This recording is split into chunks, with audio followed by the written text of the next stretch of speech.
Yeah, right. So what we have here is obviously this is what we're going to talk about, intoxication here. There's some old graphics there. You know, I'm a lawyer and lawyers love disclaimers. So I have to give this the following, that obviously these are my own personal opinions and don't represent any official policy of Lubbock County or the Lubbock County Criminal District Attorney's Office. So I guess just brief introduction. Why should you bother listening to me as opposed to anybody else on the street? I am from Lubbock. I was born here. I went to undergrad at Texas Tech, so I'm familiar with the people here. I know the area. I know our culture. I got my law degree from Indiana University. And people ask, you know, why did you go out of state? And I usually just joke and say, I had too much money and wanted to pay out of state tuition. The reality of the situation is the top 25 law school says, hey, you know, we'll admit you and give you a little bit of money to come here. I'm going to move. And so I moved up there to Indiana. It was a good thing I found my wife up there. She was in law school as well, and then came back here to Lubbock. For the past 18 years, I've been an assistant DA here in the Lubbock office. I'm on my third DA now. Started with Bill Souter, then Matt Powell, and now with Sunshine Stanek as the elected DA. So over my course of there, I've handled thousands of cases. Couldn't even begin to tell you how many. Tried to a jury about 140 of those. Primarily, these are the types of cases, the headline cases with drunk drivers and folks that fatalities, serious injuries, your high profile DWIs. And we'll get into this. There's too many DWIs in Lubbock for one person. I have a misdemeanor division of 7 folks, and that's by far one of the most common things that the entire division handles. And failure to stop or render aid, and then reckless driving.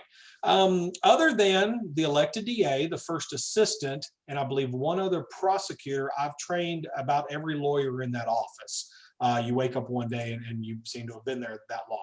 I give similar presentations to this all over Lubbock and all over Texas, both for other attorneys, prosecutors, and for law enforcement. So how do I justify my taxpayer funded salary? I'm the guy that at 3 o'clock in the morning gets the call to go out there in the cold and deal with dead bodies on the road in these kind of crashes. It helps my presentation to a jury if I can go to the scene, talk to the officers, work with them. We're very familiar terms, get along well, get to see what's on the road and understand how that can be presented to a jury. Obviously, I prosecute the cases. If we have enforcement initiatives, things that we'll need to do with the programs or do something new in Lubbock with intoxication cases, I'll be in charge of those. And then like we talked about, as far as safety planning, things that we want to do in Lubbock once every other year when the legislature meets, I may go to Austin and testify to the subcommittees or give an opinion about what laws need to change or not change, and then the training that we've talked about. So, all right, that's who I am. Let's get to one of the questions in the write-up, and the summary for this is, well, you know, does Lubbock really have a problem? What is the scope of the issue?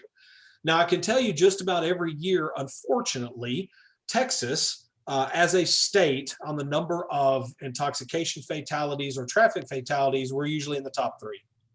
It's not you know, yay Texas, but it's something that generally is a pretty big problem in the state.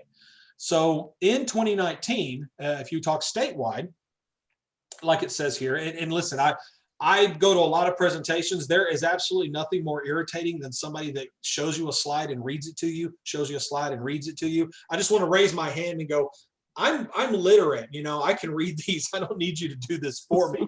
So if I lapse into that, somebody make sure that I don't. But like you see here, 35% of these had an AC, which is alcohol concentration of 0.08 or more. You'll see a lot of people talk about BAC or blood alcohol or breath alcohol. I'm just trying to be accurate here. Alcohol concentration in Texas is defined one of 3 ways. It is because people say, well, 0.08 what? I mean, when somebody talks about something being a 0.14 what's? And what that is that's the number of grams of alcohol per one of 3 things: 100 milliliters of blood, 210 liters of breath, or 67 milliliters of urine. That is an alcohol concentration. So when I say AC, I'm talking about alcohol concentrations in general. That can be breath, that can be blood, that can be urine.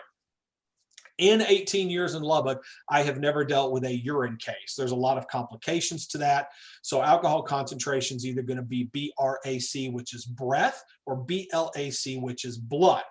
But in Texas, 35% of fatally injured drivers had an alcohol concentration of 0.08 or more. And I think everybody knows that that is the standard or the per se level for intoxication in Texas. You see the signs on the side of the road, 0.08, don't blow it, you know, that type of thing. That is the standard for which everybody in Texas, young, old, tall, skinny, fat, thin, regardless of biologies, at 0.08 or more, the state has said you are per se intoxicated. And we'll talk more about that definition later. Now, some people may look at this and say, oh, 35%, right? I mean, that's not that big of a deal. But once you dig into the data, and most of this comes from TxDOT, Texas Department of Transportation, you see that this 35% is in the 1,056 folks that were tested. There's another group, the 1,196 that weren't tested or unknown. So when you realize you're dealing with a very small subsection of the tested population, that number takes a lot more significance. So let me ask, because I'm tired of talking to y'all, just talking at you. I want to hear from. I want guesses on who would guess is the age, and I'm going to tell you there are 28,253 people in that group. What is the most common age of drivers in these type of crashes? Mr. Davis, what do you say? In their 30s. 30s? Okay. Ms. Schneider? 25. 25? All right. How about Judy's iPad? Oh, Judy, did you leave us? Aha, see, this is what I'm talking about having a mic on. Miss White, what would you say? Maybe they're muted. Ah, okay. I'll take off the mute. Miss Cynic or Cynic? I don't know which way that's pronounced. What would you say? No? Okay. How about Patty Mincy?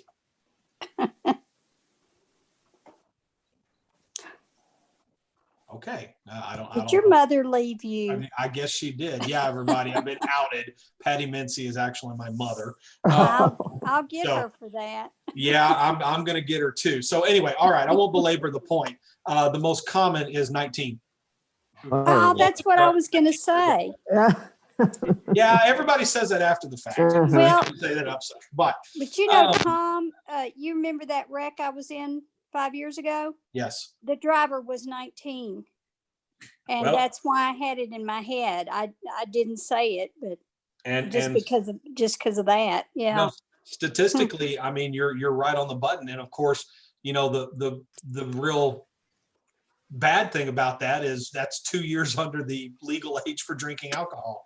And so that kind of tells you which side of the problem this is on. Okay.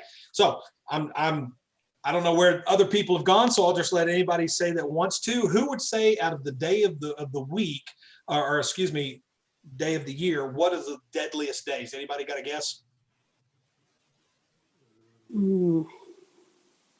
July 4th. Only have New 300. Year's Eve. July 4th is a very common one. We'll talk more about that, but actually it's June 5th and December 7th. In 2019, those were the tied days at 21 each. I know I got my calendar out and said, what's June 5th? I couldn't figure out what it was. I couldn't figure out what, I mean, you know, some of us older folks know about, you know, December 7th being Pearl Harbor, but I couldn't tell you what the statistical reason was for that. Who's gave me a guess on the deadliest month? Who says the deadliest month in Texas is in 2019?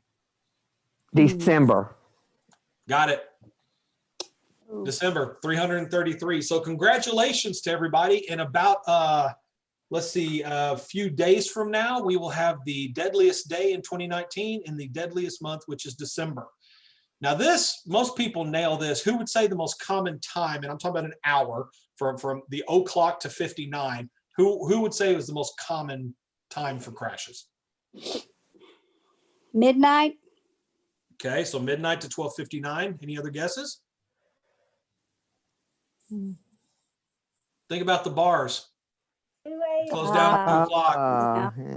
Yep. When you hear officers talk about drunk 30, it's 2:30 a.m. because that is when you have the crashes. It is 2 o'clock to 2:59 a.m. is when you have the most crashes of this kind. The most common day, and this kind of goes along to the same thing, would be Saturday. So basically in 2019, what the math works out to, we had one person killed every 2 hours and 26 minutes. So do we have a problem? I would say we do. Pedestrian fatalities, for some strange reason, we've gone up about 5.5% in 2019, 5.5% increase from 2018, and we had 660. So, all right, worst holiday. Maybe some guesses. What's the worst holiday? New Year's. Isn't that interesting? That's what everybody says. Yeah. Nope. From 231 to 1/4, there's 24, but it's not even at the top of the list. If you look at Thanksgiving, now granted, you know, we may be comparing apples to oranges because of the number of days, which is why I put the dates there for you. Thanksgiving, 37. 4th of July, 39, but none of them are the number one, which is Memorial Day. 24th through the 27th in 2019, we had 44. So I think, you know, the word has gotten out about New Year's. You see a lot of PSAs on it. You have a lot of, you know, ride share programs. A lot of people advertise other options, and New Year's just isn't what it used to be. Unfortunately, the other holidays have filled in and have taken over that. So if you want to look at Lubbock specifically, 2019, we had 259 alcohol-related crashes, number 10 in the state. We had 62 fatalities. Here's what I thought was really interesting. 47 rural, 15 urban. Now you would think, oh, there's more people in the city. There's a higher concentration, but actually more than twice is common out in rural. Now, some people say, well, there's a whole bunch of reasons. I live out in the country. It could be because, you know, the lighting is worse, the roads are not as in good condition. You can say people sometimes travel outside the city limits because they're trying to avoid encounters with law enforcement. That's also a factor. So the most killed, not the drivers, as we talked about 19, but the most killed are in that 26 to 30-year-old range. The most common modality is a crash with another vehicle, which would be obvious. Two vehicles with combined speeds is where you have most of your kills. Here's the one thing that should be shocking to everybody. And this is nationwide. This is NHTSA's research, the National Highway Traffic and Safety Administration. When they interview people and are compiling this information, the most common admission is that people have driven intoxicated about 80 times before their first arrest. And that is a shocking, but if you know what, it doesn't make shouldn't be surprising because it's a math game. There are only so many officers and the driving public grossly outweighs them.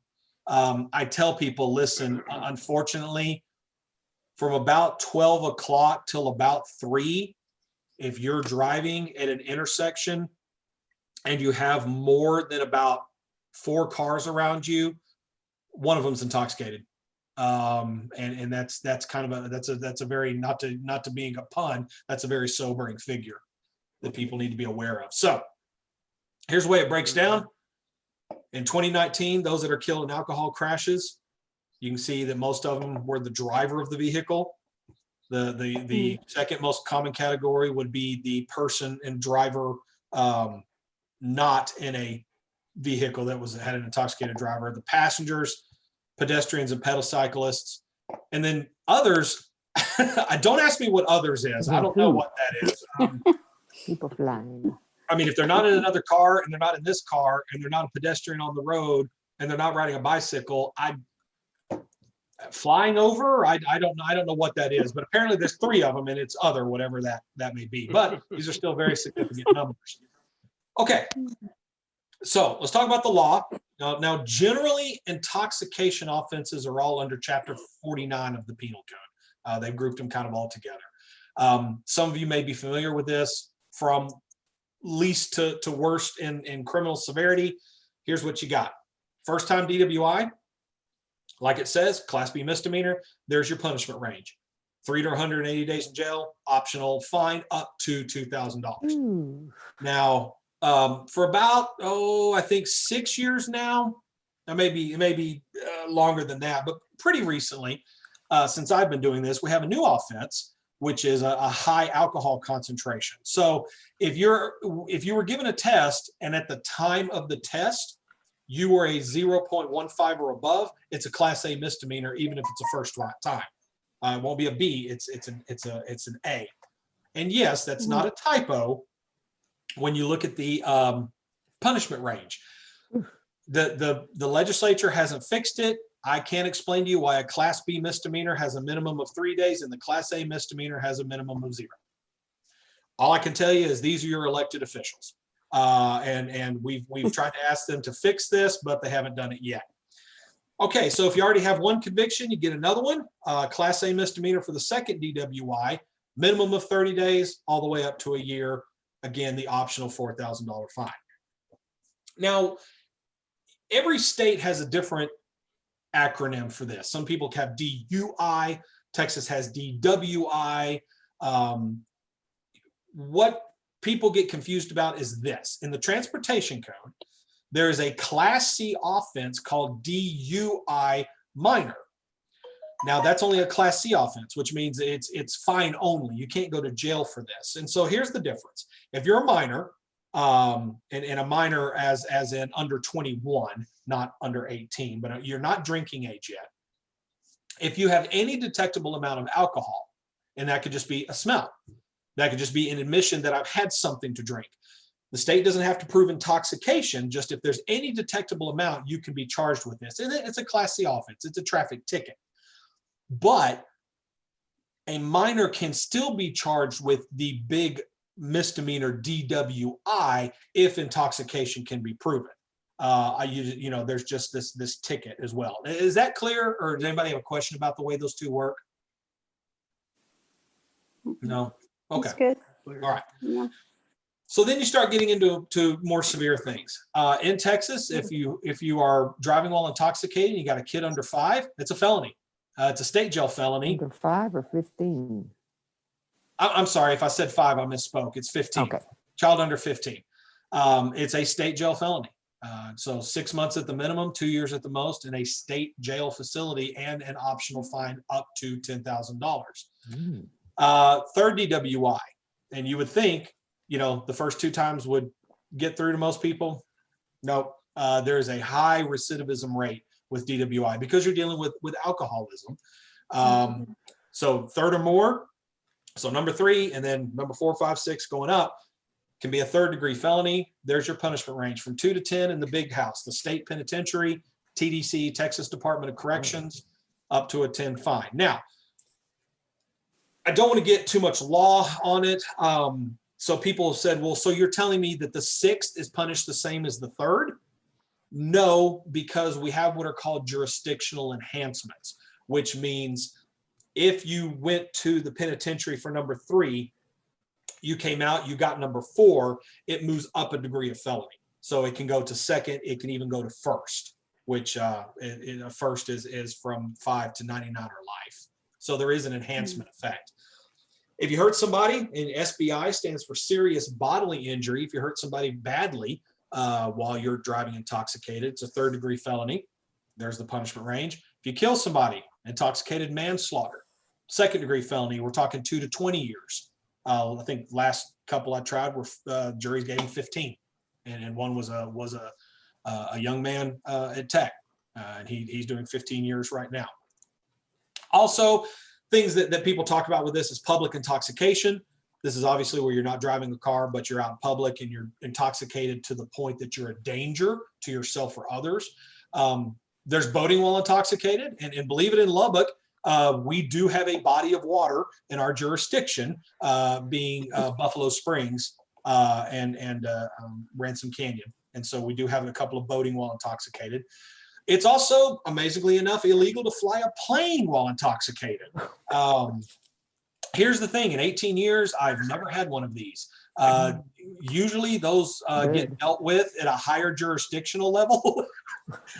In other words, this is what I call exercise of God's appellate jurisdiction. We usually don't have many people flying a plane that are intoxicated that survive long enough for us to have to deal with them. So believe it or not, there's a crime called operating or assembling an amusement park ride while intoxicated. We have a drunk carny law in the state of Texas.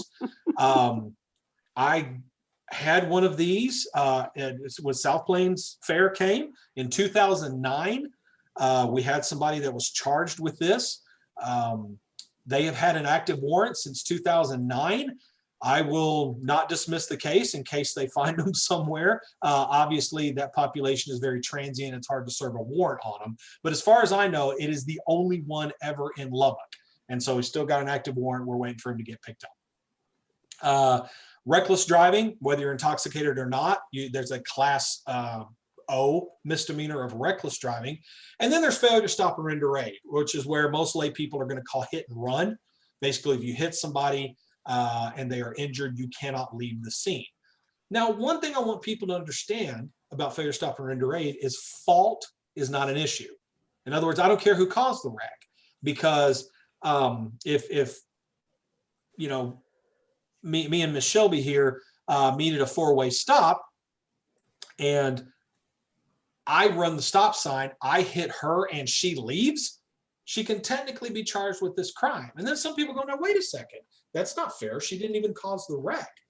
But the point is, well, who makes that determination? I mean, believe it or not, you have two people in a wreck, they're going to have different versions of who's at fault. And so what the law says is, listen, you got to stay put. You got to make sure if somebody's injured, they get help, and then we'll straighten it out when the police arrive, and so you cannot leave. We have lots of these. I spend a great deal of my time dealing with failure to stop and render aid cases. If somebody is injured, it is what's called a Class O felony. You can do up to a year in jail or 5 years in the pen. If you cause SBI, it is a third-degree felony, 2 to 10. If somebody is killed in that wreck, it can be a second-degree felony, which is 2 to 20. So we have a lot of these, a lot of pedestrians, like on Q between 34th and 50th Street. I don't know why that section of the street in Lubbock is the Frogger Street, but that is where everybody runs across and gets hit, unfortunately. And then people leave. They get scared and leave, or they have something in their car, or someone in their car, or they have a warrant for whatever reason. People leave the scene, and our law enforcement in Lubbock is very good at tracking these folks down. I know you probably see on the news, they put out, hey, has anybody seen a car with this description? And our police force, our accident investigation group, is very good at figuring these out and apprehending these folks. So, all right, any questions about what we went over so far? I feel like I'm talking fast, and I feel like I'm talking a lot. Is there anybody that has a question or an observation about what we've covered to this point? Nope. Okay. Well, this is very good, and people talk about this is fine. We all talk about like misnomers, drunk driving, or driving while drunk, or something like that. I tell juries, you will never hear me use the word drunk. It's not in the law. There's no such law called drunk driver. It is intoxicated drivers. And the reason is it's a very legal word with a legal definition. There's two parts. This is the first one. I'm not going to read that to you. Everybody here is better and can read. But this is what we call the faculties definition. So mental or physical faculties. And you'll notice, I mean, obviously, when we're talking about intoxication, the vast majority of the time we're talking about alcohol, but that's not the only thing. You'll notice that the definition also includes all the rest of those controlled substances, drugs, or any other substance into the body. So basically anything can cause intoxication. Now, I may use a ridiculous example and say, listen, let's say you were the type of person, you had a weird metabolic disorder, and every time you drank orange juice, you lost your mental or physical faculties. You couldn't concentrate, you had slurred speech, your coordination was off, you know, whatever reason. If you drove a vehicle in that condition, you could be charged with a crime.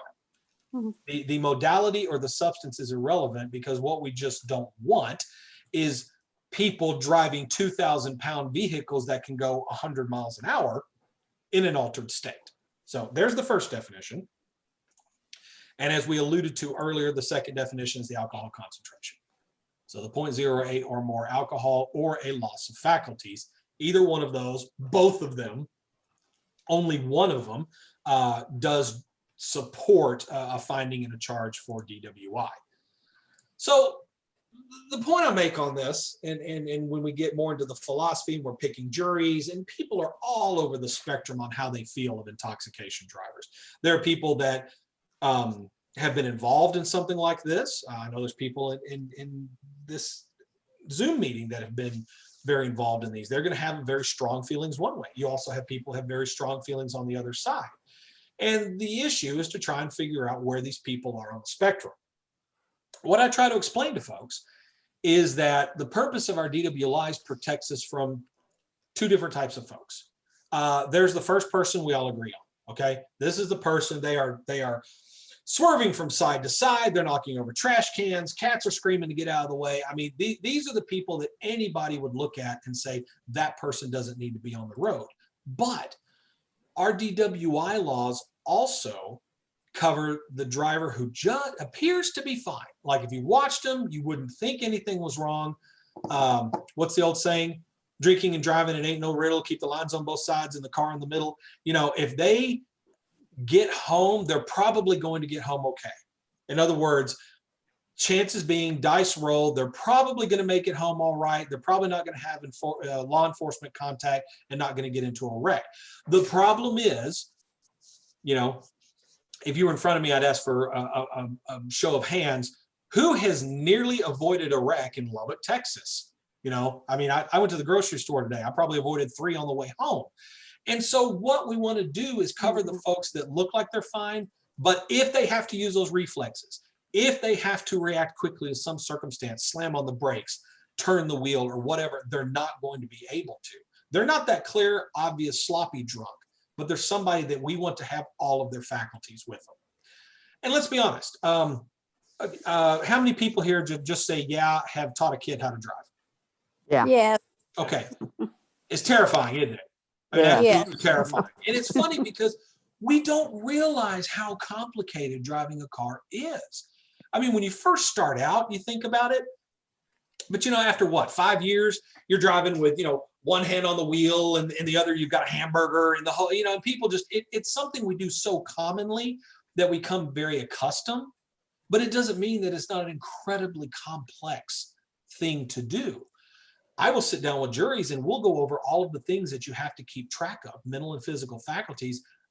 We could come into a list of hundreds of things that you got to keep track of when you really break it down. So, all right, I'm going to give you all a quiz. Because like I said, I want to hear from folks. So 2 individuals, Barney and Bubba. We're going to talk about Barney first. Okay, Barney's a lightweight, weighs about 98 pounds, soaking wet, has little to no tolerance. Only alcohol he's ever had was the 2 glasses of champagne at the wedding, and that almost put him under. You know, he's making inappropriate comments to the new mother-in-law, everything. He's exhibiting that loss of faculty. But when we give him a breath test, he's under a 0.08. Okay, the AMA says, actually, the American Medical Association has many studies where they've said that impairment usually begins at like the 0.04 to 0.05 range.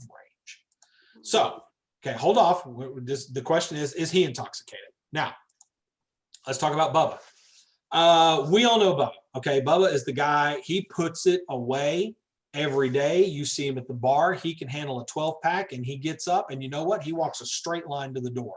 He doesn't stumble. He doesn't drop his keys. He doesn't have a problem getting him in the car. He looks good. He doesn't show that loss of faculties that Barney does. But when we test him, his alcohol concentration is well over 0.08. So my question to you is, which one of these folks is intoxicated? Both of them. Okay, you're smarter than my average jury. They are both intoxicated under Texas law. Thank you. Barney is, yeah, and because of that, you'll probably never make a jury. The defense attorney will want you off. Never have. Yeah, you need to play dumb better. Barney is intoxicated because of loss of faculties. Bubba is intoxicated because of his alcohol concentration. All right, so one of the things in the little write-up is we talked about what issues do we have in Lubbock with these kind of cases from a legal standpoint. The first thing is volume. I told you earlier that it is one of the most commonly tried offenses. Back when we were trying cases, and in 2020 we haven't tried a single damn one, but back when we were trying cases, 76% of what we took to a jury trial was DWI related. 76%. Number 2 would be assault, domestic violence. And those 2 cases make up just about our entire caseload. There is an issue in Lubbock with juries with a juror identification or sympathy issue. And I mean, it goes like this. Nobody sits there in a jury panel where they're getting picked for a jury on a case of a child molesting case. Nobody sits there and goes, oh, well, I molested a kid last Friday. We don't have that. But when it comes to these issues, there is a lot of the, but for the grace of God, there go I. And there's a lot of folks that say, listen, I engaged in this behavior last weekend, and there is a lot of sympathy, and they identify a lot with that criminal defendant sitting there at the table with their lawyer. If you do get convicted and you go to punishment, defense counsel will often make what is a very effective argument where they said, well, alcoholism is a disease. These people are sick, and we don't punish people just simply because they're sick. And that is something that resonates with a lot of people. That's an argument that's used. Again, like I said, this is a very common behavior. You saw the thing about 80 times before their first arrest. And unfortunately, that's just a reality we deal with. When you're prosecuting these, there are great experience inequities. And by that, what I mean is most of these, because remember we talked about Saturday, and we talked about 2 to 2:59 a.m. Most of those officers, those are your weekend midnight officers. Most of those are rookies, okay, or guys with less than 5 years on the force. Fresh out, that's where they get put to work on their skills. So often your officer is a very young, relatively inexperienced officer. The case, like I said, 76% of those DWIs are in county court. County court is where young prosecutors start. I get them fresh out of law school with their degree in one hand, and they're in my county courts. And that is usually the very first thing that they jump in with both feet. So I've got rookie cop, rookie prosecutor, and usually defense counsel on these cases are some of the most experienced, most best paid defense attorneys in Lubbock. And there's various reasons of that because of the type of offense this is, the type of consequences that a conviction can have. And so there's great inexperience, there's great inequities in the experience between the parties. They are difficult cases. There is more science in a DWI than there is a murder. I've tried both, and I can tell you that is absolutely true. In murders, you don't talk about retrograde extrapolation. You don't talk about the things about breath tests and blood tests and all the science and all the chemistry, wild yeast and spontaneous alcohol fermentation. I could go on and on and on and on about this stuff, but there's a lot of science. And because of that, these make very difficult cases to try. I tell my young prosecutors, if you can try and consistently win 50% of the cases that you're taking to jury trial, then there's nothing in the penal code that you can't try. If you can try a DWI, you can do it consistently and you do a good job, everything else is going to be easier by comparison. So, all right, there's been a bunch of the law. Any questions about that, about the way the law operates? If you heard something that's contradictory and you need clarification, anything I can answer at this point? No? Okay. I've got a question unrelated. Oh, go ahead. And driving in New Mexico or some other state, I guess, I see signs that say to report drunk driving, call this number or something. But I don't think I've ever seen one in Texas. Well, I mean, no, you're right. I haven't seen those signs either. I mean, it's just for your information, it would just be 911. I've never done that. Yeah, where you can call in. About, 5 years ago, I was coming home late from the Alamo Draft House. I was watching a movie out there with a friend of mine, and I was coming home. I live about 6-8 miles south of Wolfforth on 179 and 7700. So I was there in Wolford doing that left turn there. There's a gas station. There's a four-way stop, and I saw a car over to my right. And the car was sitting there, and he needed to go first. And he sat there, and he sat there. I flashed my lights at him. And I looked over, and I noticed he had his head on the steering wheel. And I'm thinking, oh, okay, this isn't good. But before I could honk my horn or get out or anything, he woke up, and so he came in front of me. We went to the next stop sign. He turned left. I needed to go straight to go home, and it took me a second. And I sat there, and I said, I can go straight to my house. This guy's obviously intoxicated. So I was like, well, damn it. Okay. And I turned my left, and I started following him. And then I called 911 and told him where I was, where we're headed at one point. So he's going eastbound, coming back into Lubbock on the Marcia Sharp.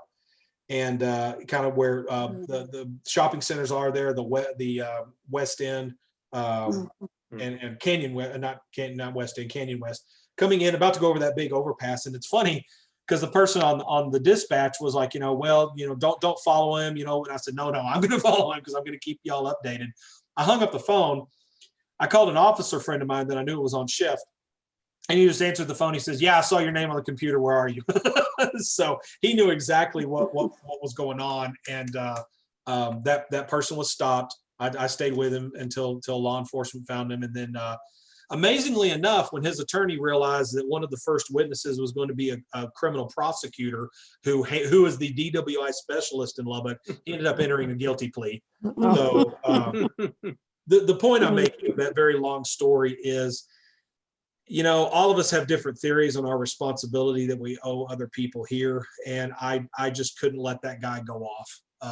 And I would hope, although it's not legally compelled in Texas, I would hope that if you saw somebody like that you would please follow them and please call 911 and at least give them a description of the car and the direction they're headed. So, yeah, I've never seen those signs. I can tell you, boy, New Mexico has an alcohol problem too. Particularly in East New Mexico, when there's Lee County, which is bigger than some states, and they have that issue going on as well. So, anything else along those lines? No. Okay. So a little bit we talked about as well. When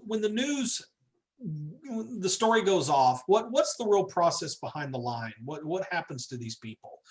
Well, it goes like this. Obviously, if the legal cause is there. Somebody is arrested for an intoxication offense. They're booked into jail. They're taken usually to the Lubbock Detention Center, which is now out by the airport. They're booked in. You'll notice I put release pending filing of charges. This is in some of these other cases where you have more serious crashes. If the driver themselves are injured and need medical attention, we don't tell them, well, too bad, load them up. We're taking them to the jail. I mean, obviously they get to stay usually at UMC or whatever hospital they are, they get medical attention, and we'll just say, okay, once the doctors have stitched you back up, we'll be talking to you. And so we do have that. We'll just wait until they're medically cleared. So if they're booked into jail, they can be there until the next magistrate appointment is. We call these 1517s because that's the part of the code that it's listed under.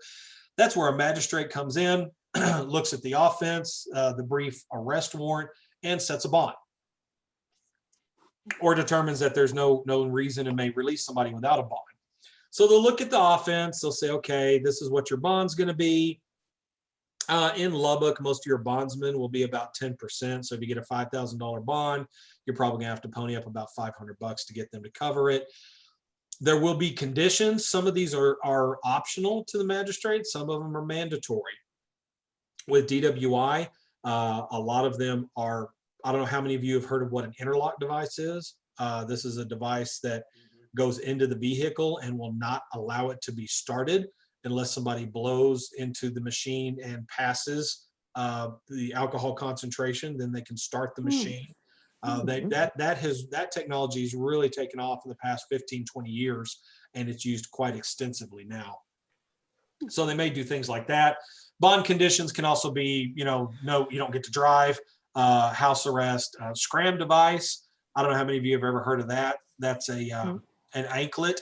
It's a band that goes on your ankle, kind of like those electronic monitors, but it is a transdermal alcohol monitor. And when you drink, alcohol is metabolized and small amounts are excreted through the pores in your skin.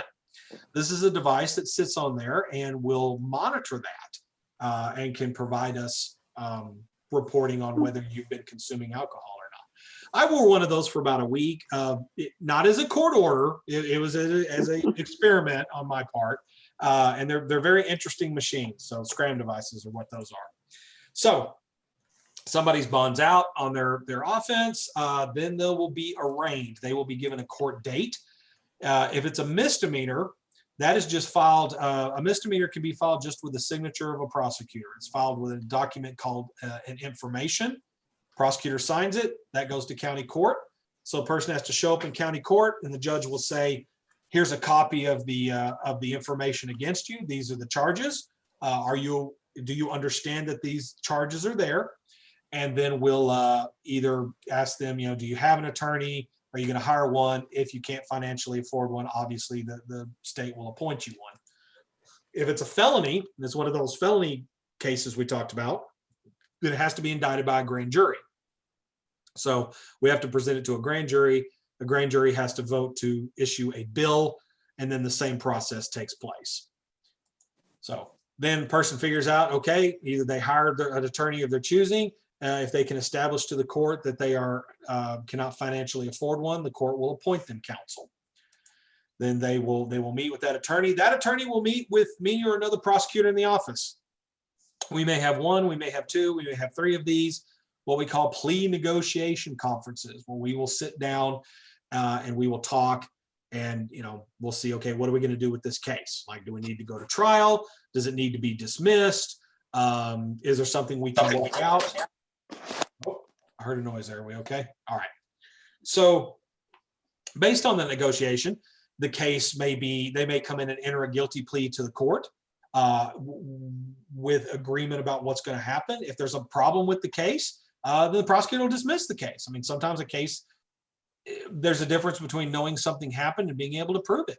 And if we don't have the evidence to be able to prove it, or we did have good evidence and it was held inadmissible and suppressed by the court, then we'll end up dismissing the case if we have to. If we can't come to an agreement, then the big show, the case will be set for trial.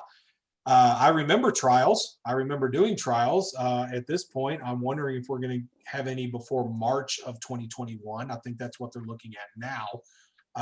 The water's backing up behind the dam right now. Whenever they get a handle on this thing and we're allowed to start trying cases again, it's going to be wild and woolly for a bit, because we have got a whole lot built up right now. So trial, a jury will either convict them or acquit them. If they convict them, a judge or a jury will determine punishment. Texas is one of I think there's 4 states, the feds and most of the states in the US, your punishment's determined by your judge. That's who determines what the punishment's going to be. Texas is, being Texas, we got to be a little bit different. A criminal defendant going to trial has to decide before trial, if I am convicted, do I want that same judge to do the punishment, or do I want the jury to do punishment? You have to choose one or the other. That's not an admission of guilt. It's just something the law says, and that's who they'll go to for punishment. We talked about those punishment ranges, so-and-so to this many days in jail. A person can also be given probation, or the new PC term we have to use is community supervision, where they are told, okay, you're sentenced to 100 days in jail, but you can be put on probation for a misdemeanor up to 2 years, for a felony up to 10 years. If you abide by conditions, whatever the court sets, then you don't have to spend a day in jail. If you violate that, then the prosecution will come back on what's called an application to revoke probation. We will ask the judge to revoke the probation and to impose that original confinement punishment. All right, so this is the fun part. This is what I like, talk about some public or misconceptions out there and what the reality of the situations are. So I hear this one a lot. So, you get stopped, officer smells alcohol, that's it, you go to jail. Well, not really, because like with everything else, there has to be what we call probable cause. Probable cause is a very legal definition, and the officer has to be able to establish that before you can be placed into custody. Now, with DWI, it usually works something like this. Person's got a traffic stop, officer smells alcohol, sees some signs of impairment, and they'll ask the person to step out and perform what are called standardized field sobriety tests. I don't know how many people have heard about these. Some people call them the stupid human tricks or something else. These aren't something that just Lubbock came up with. This isn't a Texas thing. The National Highway Traffic and Safety Administration put together, and with great amount of research and scientific validation, a series of tasks. There are 3 of them. First one is called horizontal gaze nystagmus. This has to do with the movement of the small muscles of the eye. The other is the walk and turn. The last one is the one-leg stand.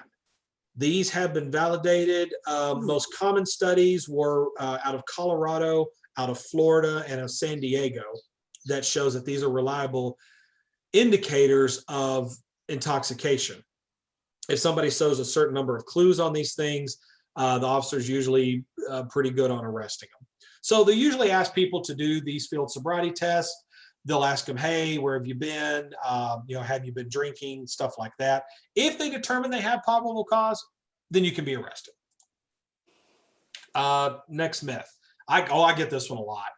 Miranda warnings. And for those of you who don't know, that's the one, that goes, if you've been arrested, for an offense, anything you say, you have the right to remain silent. Anything you say can or will be held against you in a court of law. You have the right to an attorney. You cannot afford an attorney, one will be furnished. You this time wish to waive those rights and speak with me. Okay, well, we get this from television because most people, the only contact that they've ever had with the criminal justice system is through television and movies. Most people are pretty good folks and not career criminals. And so they watch TV and they watch movies and they think, oh, the Miranda warnings weren't read. So the officer didn't read me my rights. And so that means the arrest is illegal and the case gets thrown out. And no, that case is from a Supreme Court case called Miranda versus Arizona. It has to do with custodial interrogation. And basically what it means is if the jury is going to hear your responses, and with drunks, they're usually stupid responses because drunks have the right to remain silent, but they rarely have the ability. And they will say things to get themselves in trouble. So all this has to do is whether a jury is going to get to see that information or not. If a person was not Mirandized and they were interrogated, then that evidence is going to be inadmissible in a court. Jury's not going to get to hear about it. That's what Miranda has to deal with. All right. I get this one too. Well, if they ask for a breath sample or breath test, or they ask for a blood test, and I don't want to give one, then I guess they're not going to get an alcohol concentration on me.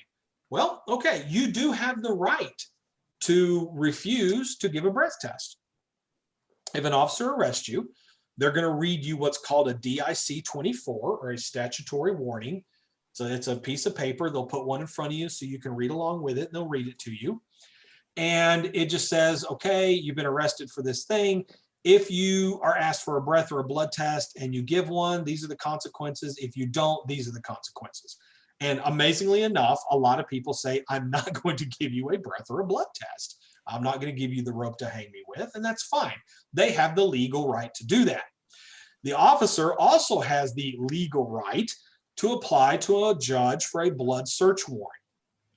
If the judge reviews that affidavit and signs that blood search warrant, then I don't care whether the suspect consents or not. That can be taken without their consent.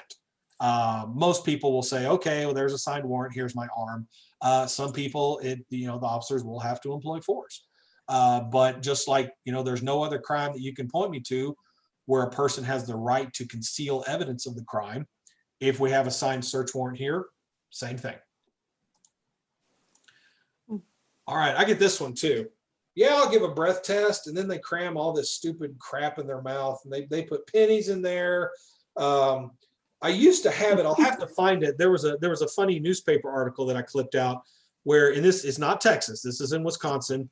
A guy in the back of the car ate his underwear before giving a breath sample. I guess he thought that the cotton would absorb the contents of his stomach or something, but no. He ate his underwear while he was sitting in the back of the patrol car. And people think about these things. I don't, what's that? You. Yo, Ew. I don't, yeah, I don't know how many, what state the underwear was in, but he, like I said, drunks do funny things. But the reality of the situation is, listen, if we're going the breath test route, part of that whole procedure is they look in your mouth, they look under your tongue to make sure nothing's in there, and you have to sit there and wait for 15 minutes. So you're not going to have the chance to do this. And chemically, without getting like really hardcore into the science, that won't invalidate a breath test. I don't know what, like I said, what you might have heard or why it tails out there, but that's the reality of the situation. Okay, this is something we deal with all the time too.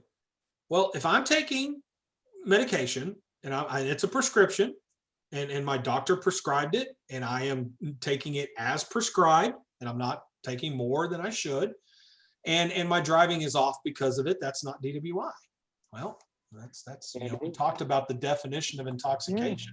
Yeah, most of the time we're talking alcohol, but legally, like we said earlier, any substance works. Just because you're complying with a prescription doesn't mean you're not a danger to everybody. And whether you hit them and you're drunk on tequila or you hit them and you're high on hydrocodone, that person's on any less dead. And so the law treats them the same, and it doesn't provide you any kind of immunity from prosecution. It may matter on punishment, but not on bringing charges. So notice this also applies to marijuana. Drugged driving is also DWI. I don't care what Colorado says or not. So being just south of the state line, you go with that little bit of Oklahoma, but then Colorado, we do get a lot of people coming through. I hear this one, but it's legal where I bought it.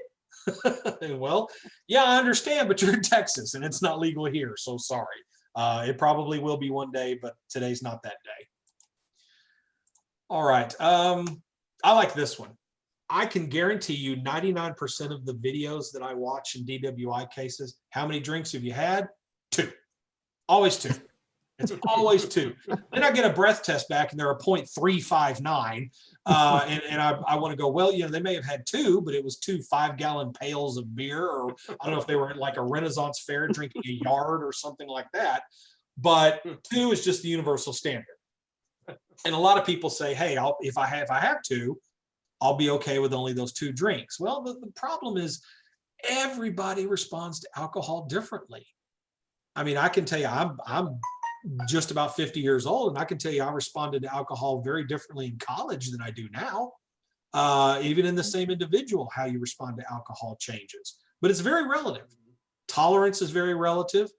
If you are taking another substance, there's what's called a synergistic effect, which means that alcohol combined with some substances can impair you beyond what those 2 substances added up together would be. They reinforce each other. I'm not going to get into the biology of it, but particularly things like the aforementioned hydrocodone, stuff like that, or fatigue. People say, well, I'm not intoxicated, I'm just tired. Yes, fine. But when you're tired, you're more susceptible to the effects of alcohol.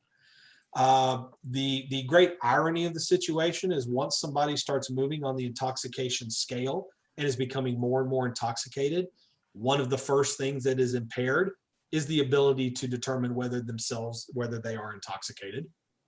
And so the impaired individual is the worst person to ask if they are impaired. And so that's why this myth doesn't really hold up. So, all right, here's a pop quiz. I want to hear from y'all. What do you think the average alcohol concentration for a Lubbock DWI arrestee, whenever we do have a test, and sometimes we don't, what do you think the average alcohol concentration is? Ew, I have no idea. Keep in mind, anything above 0.08 is illegal. So these people have been arrested. What do you think the average is? Anybody? I don't know. No? But throw a number out there. I'm not going to get you. 0.15.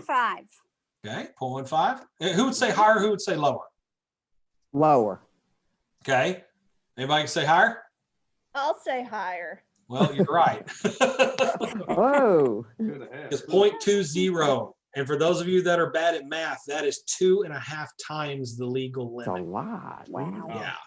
Here's the thing. You remember where I was talking about officers are trained on the field sobriety tasks? Well, I teach up at the academy and the Lubbock Academy, Lubbock PD. And one of the things they do is they have to be taught. They have to go through a 3-day course, 24 hours on those, how to administer those field sobriety tests, how to interpret them. And part of what we do is called a wet lab, where we actually bring folks in a controlled environment. We dose them to a measured alcohol concentration. So we get them drunk, basically. And then we have the new recruits practice doing the field sobriety tests on them, so they can get comfortable with them. They can see what an actual intoxicated person looks and acts like when you test them. Now, I've been on both sides of this. I've been an individual doing the testing on the intoxicated person. I have been the intoxicated person having the testing done on me. And it's really scary. I think last time I did it, they dosed me to about a 0.083. So I was right there at that per se level, like right there at the cutoff. And I remember doing kind of a self-evaluation and going, I would never drive like this. I mean, if I felt the way I do right now, there's no way in hell that I'm going to get in a car and I'm going to drive. And so when people talk about, and we'll hear defense attorneys come in and say, well, you know, my guy was only a 0.079. So they really weren't intoxicated. We're like, no, there's no per se sobriety the same way there is per se intoxication. That's why 08 is not a low level, right? Because it's a per se level. The legislature said everybody at this level is intoxicated. So naturally, that's got to be high enough to get everybody under that level. And so it is not a barely, yeah, I hear this all the time. Well, I was just barely drunk. That's like being barely pregnant. I mean, you're intoxicated or you're not. It's one or the other. And I see these cases where we have 0.20, 0.3, which is not that rare. And I remember thinking I would be on the side of the car trying to put the key in my ear, trying to start the car with this kind of an alcohol level. But these people are actually able to get these cars moving and drive to some extent. So I didn't put a PowerPoint on this. I just questioned I get asked, what's the highest alcohol level you've ever seen? The highest I've ever seen is a 0.5. Whoa. And the reason, or I'll tell them, I'll say, well, I really don't know. And they will, what do you don't know? Well, because the test is 0.5 and it says the alcohol concentration is in excess of this number because that's as high as the machine is calibrated for. Oh, gosh. So they could have been a 0.5, they could have been higher, but that's as high as our poor little, gas chromatograph goes when it comes to alcohol. And I remember looking, I've been, man, this guy better look bad on this video or there's something wrong with the test. And I pulled up the video and yeah, he looked pretty bad. But there's I can't remember the percentage, but there's a significant percentage of individuals would be dead or in a coma on their way to death at that level. Tom, I was going to ask, those that you've seen that have been at the higher levels, is that typically the, more of the Bubba type that has just been drinking a ton for a long time, or is that mostly, new to drinkers or younger people? I get asked this iteration of a question a lot of times, which means, okay, so who's the problem population? The locals here that are in their 40s and 50s say it's those damn college kids. Yeah.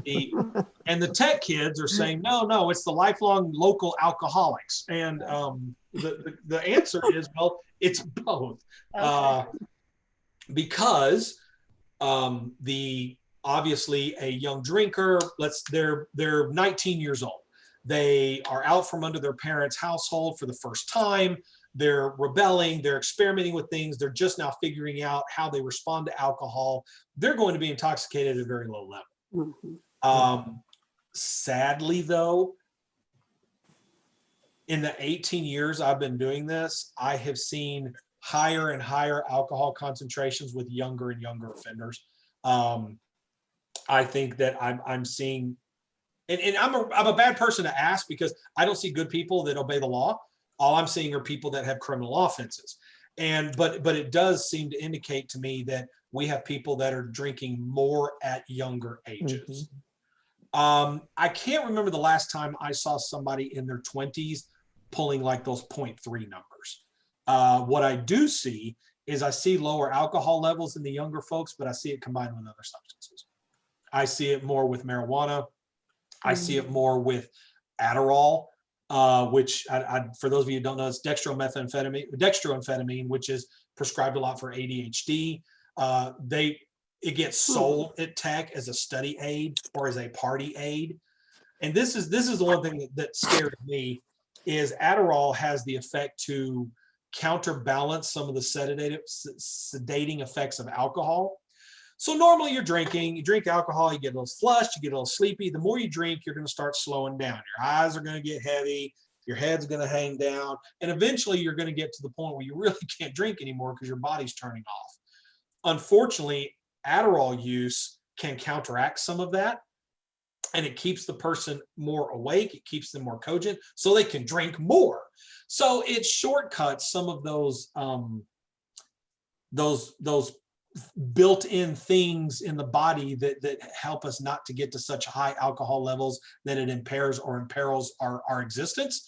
The Adderall is letting these kids drink more and more and more. So they're skipping the passing out part, and we're just going straight to coma in the ER.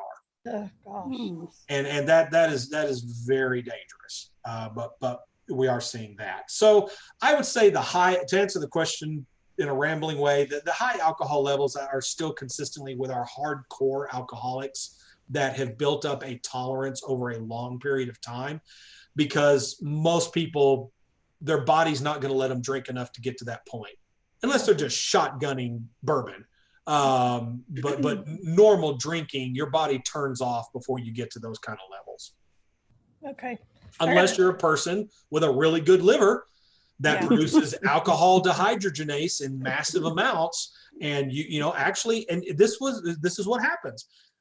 There are many studies that have established that your average person metabolizes 0.015 an hour, and this is pretty consistent among ages, races, sizes, and genders.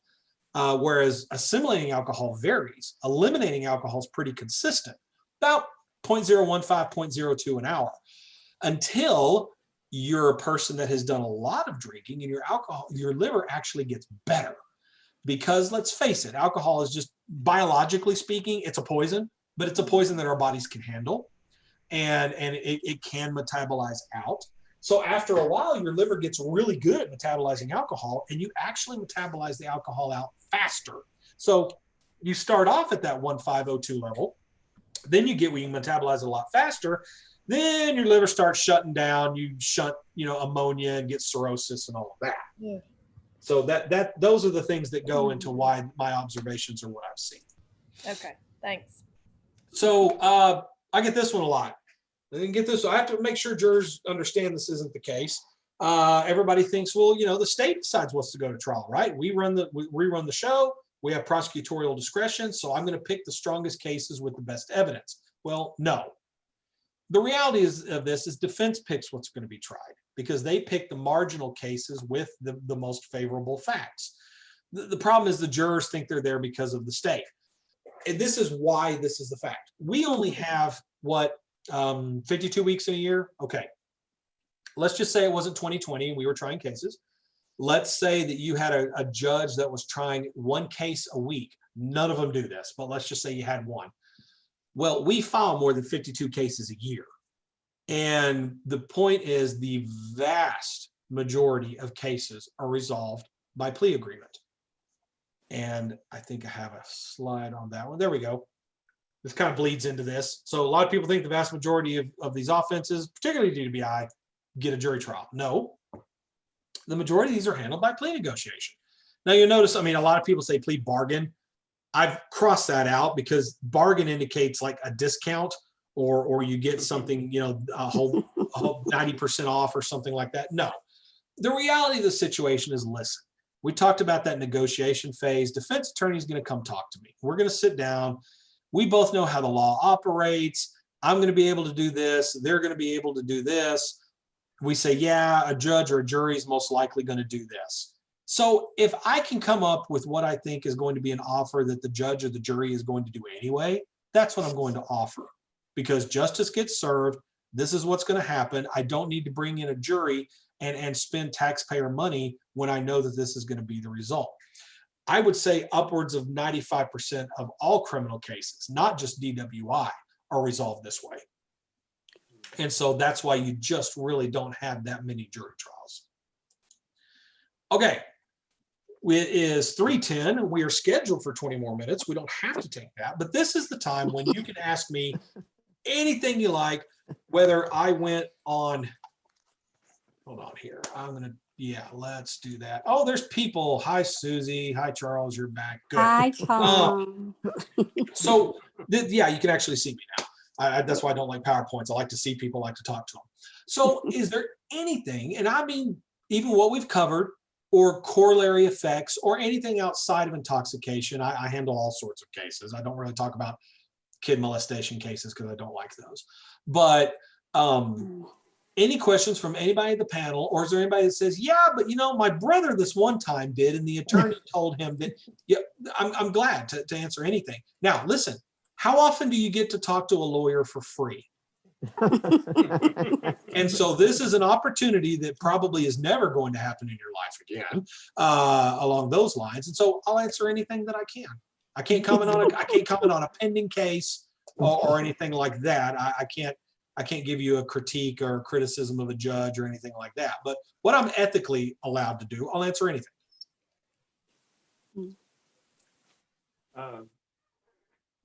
Sometimes when a bad accident happens, like this one that just happened west of Snyder, do they automatically check to see if the driver was intoxicated? Or yeah, and when you say bad accidents, you mean as opposed to the good ones, right? So there's all sorts of varieties there. Yeah, 6 people died. Yeah, I can't speak for how they operate down in that county, but I can tell you in Lubbock, any case where you've got a serious bodily injury, or a person has died or is expected to die, then they call out what's called the accident investigation. There's about 6 officers. There's a sergeant. I've known these guys for 18 years, and they will come out and hand it over. They take over. They have their own special investigation group. They assume it from the regular patrol officers, and that's what they'll start doing, is putting things together. And yeah, when you have a crash like that, intoxication is honestly, it's kind of the first thing that they look at, because it's usually for those of you that are married, it's also when the spouse dies, you know, the surviving spouse is the first suspect. That's just the way it is. And so they're going to start looking at the surviving spouse as being the one that killed the other one. It's the same thing in these kind of cases. Intoxication is usually immediate. Then we move on to distracted driving. Yeah. People, the cell phones. I mean, I cannot stress it. It is awful. I remember one time in undergrad, I was driving to a UT game. I think we were on Highway 6 coming south. And I looked over, I was passing somebody, I looked over, and it was a female driver. She had a steering wheel, and she had a book on top of the steering wheel. Yeah. You're reading while you're driving. I have no words. So, but to answer your question directly, that is very, very customary. That is part of a standard investigation. If it's not, it should be, because there's a high correlation. Yeah. Tom, while you're talking about the distracted driving, you know, the kid that hit me was distracted, and he injured 4 people, 2 of us very badly. And he had prior issues with, I think his license had been suspended before, and he had other prior issues with his driving. My question, some people have issues, some people have subscriptions. Yes, that's true. Yes. My question is, that I think of a lot, is he on the street now? Is he driving again legally, do you think? Or do you remember what he was charged with officially? Oh gosh, I read the investigation report, and I don't. I guess if there's a charge for distracted driving, Well, what it would be with the level of injuries that we're talking about, it would be what's called aggravated assault, Okay. which is a second degree felony. So let's just say alcohol is not part of this at all. I mean, people speed, people run red lights, people apparently read books while they drive. People do all of these things. Mhm. And I do lots of these. If somebody's is killed, we'll do it as what's called a reckless manslaughter, which is second degree. Mhm. If they're just injured, either SBI, serious bodily injury, or they're just hurt, but with a deadly weapon, i.e. car, which is always going to be the case, we can do that as a second degree felony as well. The legal burden is I have to prove that somebody drove in a reckless manner, which legally means there was a substantial risk that they knew and they chose to disregard that risk. And that disregarding that risk is beyond what a person of average prudence would do.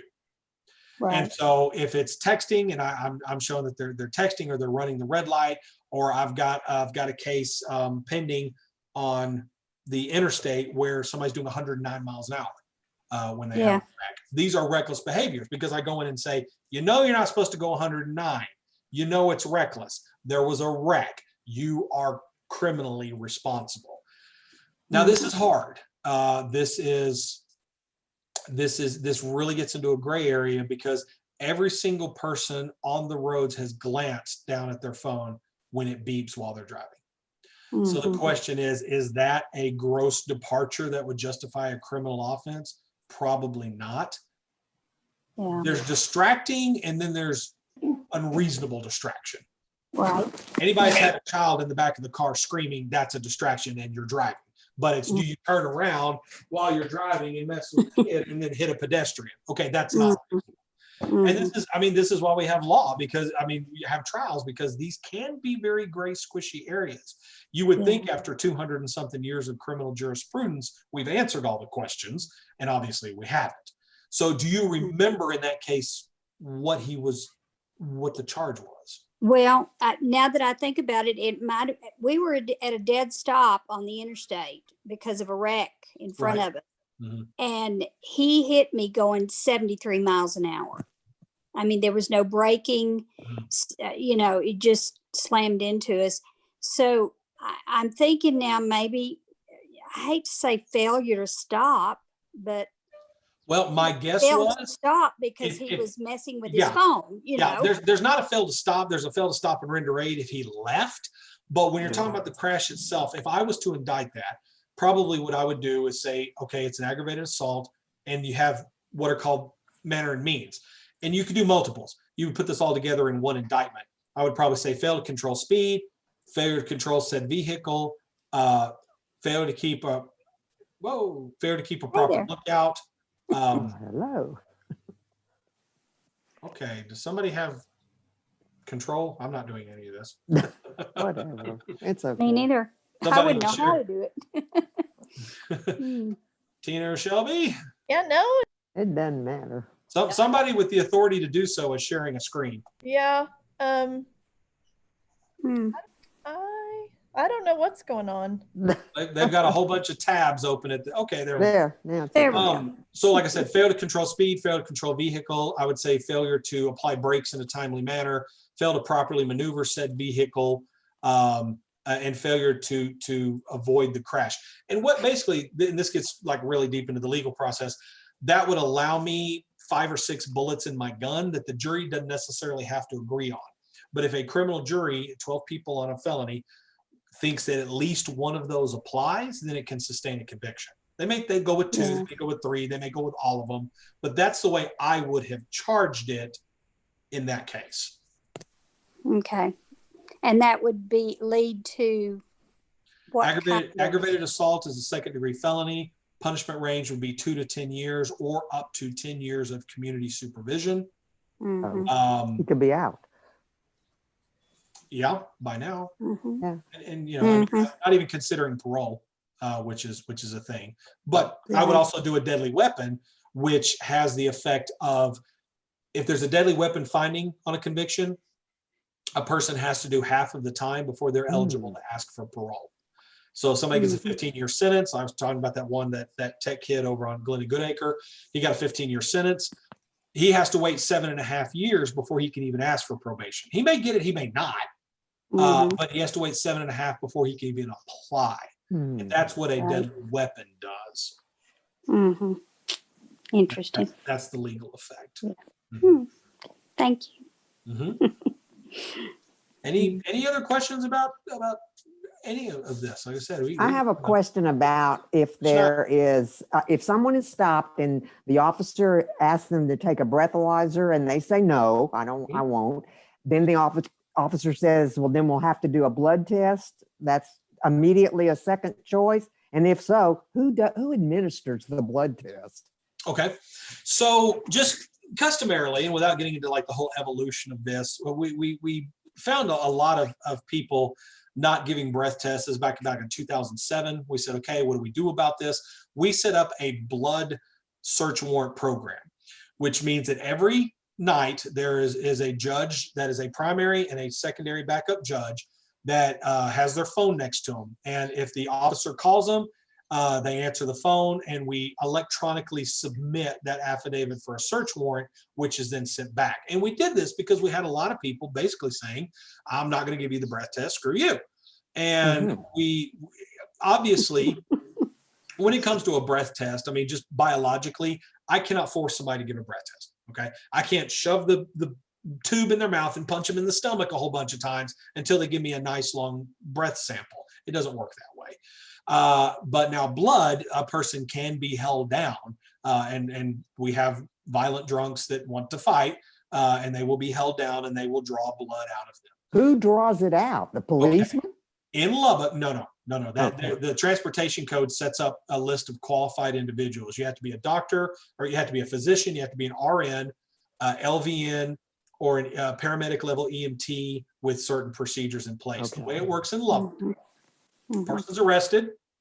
Like I was talking about, they're read that DIC 24 form, which just says you've been arrested for an offense arising under Chapter 40. I can do the whole thing, and it says if you give a breath sample, these are impacts on your driver's license. If you don't, these are the impacts. Primarily, a lot of that has to do with if you refuse to give a sample, your driver's license is immediately suspended. You can go to what's called an ALR hearing and maybe get it back, but it will be confiscated at that point.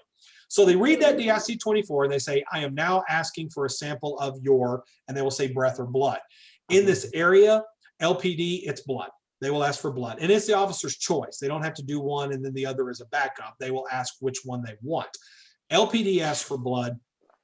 DPS will still ask for breath because most of them know how they're certified to operate the machine. It's quicker, faster type thing. But usually LPD asks for blood. If the person says, okay, then it's consent. They will take them to the jail. There's one, I don't know how familiar you are with the jail. I won't ask, but there's over on the far right, there's a Sally Port where we have all of the equipment set up to do this. They call in a medical nurse that works there at the jail in their infirmary. They come in and they do, they sterilize it. They put what's called a butterfly catheter in. There's a special gray top vacuum tube that is used only for this purpose. You don't just have sergeants, that are at the IHOP come over and jam a needle inside. Sticking a needle. Okay. Yeah, Good. it's a lot more regulated than that. Okay. If they say, no, I'm not going to give you the blood sample, they will take them to the jail. The officer takes about 30 minutes to write up this affidavit. They send it to the judge, comes back. If the judge signs the search warrant, they just tell the person, hey, we're taking your blood. It would be a lot better if you would do this voluntarily.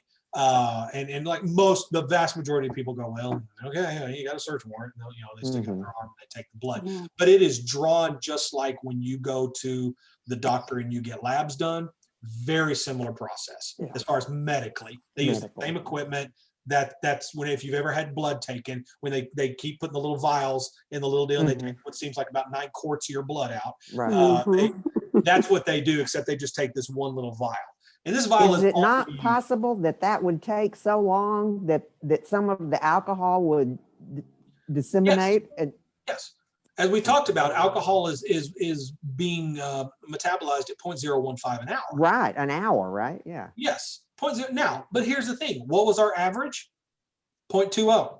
.20, yeah. Takes a whole bunch of hours to get a To get .20 there. below Okay. a .08. Okay, right. So yes, it is. And there's a famous case called McNeely versus Missouri, where they went to the United States Supreme Court and said, hey, U.S. Supreme Court, we want a ruling that you have what's called exigent circumstances anytime you're dealing with an intoxicated individual.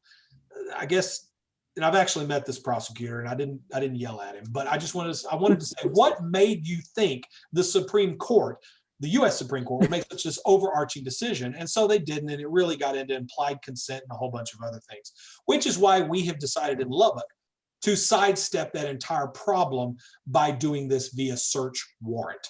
Because a judge looks at it, a judge reads it and says, you either got probable cause for a warrant or you don't. And if they don't sign it, okay. But if they sign it, you take the blood, and it really has grossly streamlined the process. Lubbock, it transformed us into what in the parlance we call a no refusal county, because it's very difficult to prove a DWI when you arrest somebody and they won't talk to you, they won't say anything, they won't answer questions, they won't give you a breath sample. Well, it's not a choice anymore. And just like it's the same way, I don't have a choice whether to let the police execute a search warrant and come grab my computer to get child porn off of it. I don't get to make that decision either. Right. And it's the same thing here. That's good. Yeah. Okay. Thank you. Any other questions? Somebody may have already asked this, and if they have, I apologize. But when Lubbock County went wet, and I can't remember how many years ago that was. That would be about 40, 50 years ago. I was there. I know these things. Not officially wet, but yeah.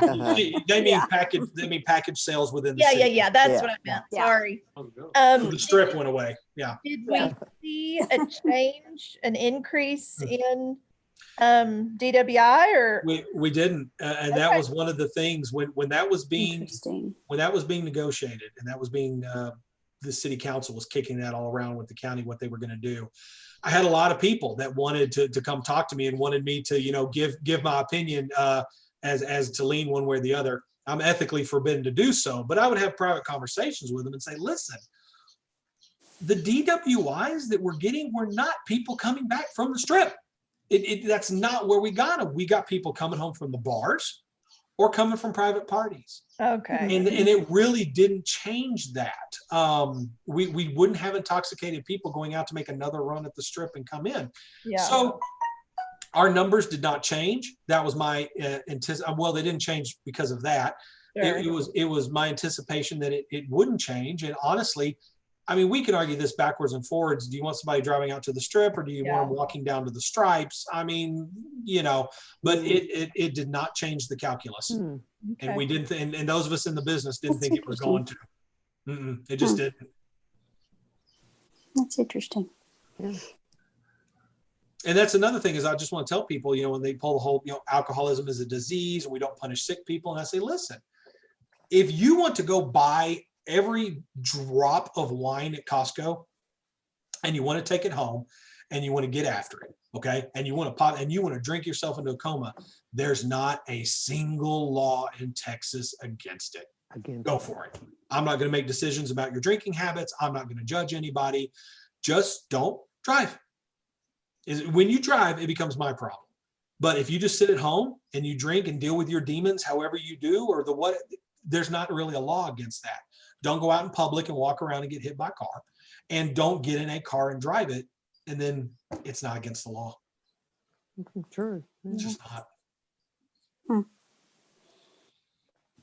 Okay. Well, it's 3:28. If there's no other questions, I really appreciate those of you that stayed on to watch. You got your $10 worth. If there's anything, like I said, I'm at the DA's office. You can always reach me there. I'm very easy to get a hold of by email or whatever. I'll answer anything I can, or advise or speak to any groups if you ever want. So I appreciate Good job, Tom. Thank you.